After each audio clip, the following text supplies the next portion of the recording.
સમયમાં ઘણા લોકો નાનો મોટો બિઝનેસ અથવા નાનો મોટો ધંધો કરતા હોય છે મિત્રો.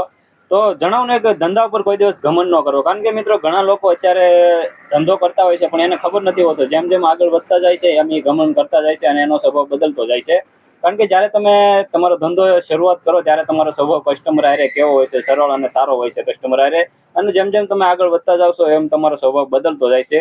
કારણ કે મિત્રો જણાવોને એવું કે કોઈ દિવસ ઘમંડ ન કરો. જ્યારે તમે શરૂઆત કરો ત્યારે તમારો સ્વભાવ એવો રહેવો છે, અને જેમ તમે આગળ વધતા જાઓ એમ તમારા ધંધામાં તમારો સ્વભાવ ખરવો ન જોઈએ, એકનો એક સ્વભાવ અને સારો સરળ રહેવો જોઈએ. કારણ કે મિત્રો જો તમે તમારા ધંધામાં ઘમંડ કરશો તો ઘમંડ એક એવી વસ્તુ છે, તમારા વર્ષોની મહેનત કરેલો જે જમાવેલો ધંધો છે એ બરબાદ થતો જાય છે. કારણ કે ઘમંડ કોઈ દિવસ કરવો નહીં, અને ધંધામાં સરળ અને સારી રીતે ધંધો વેપાર કરવો તો તમે આગળ વધી શકશો. કારણ કે કસ્ટમર બધી રીતે સંપૂર્ણ રીતે માહિતી લઈને જ આવતો હોય અને એને તમારા સ્વભાવની ખબર જ હોય છે. કસ્ટમર તમારા સ્વભાવ સાથે જ જોડાયેલો હોય છે, એટલા માટે કોઈ દિવસ ઘમંડ ન કરો. હર કોઈ કસ્ટમરને ખબર જ હોય છે કઈ દુકાને જવું કઈ દુકાને ન જવું. એટલા માટે જો ઘમંડ કરશો તો તમારો ધંધો આગળ નહીં વધે અને તમારો ધંધો બરબાદ થઈ જશે. કહેવાનું એટલું કે મિત્રો કોઈ દિવસ ઘમંડ ન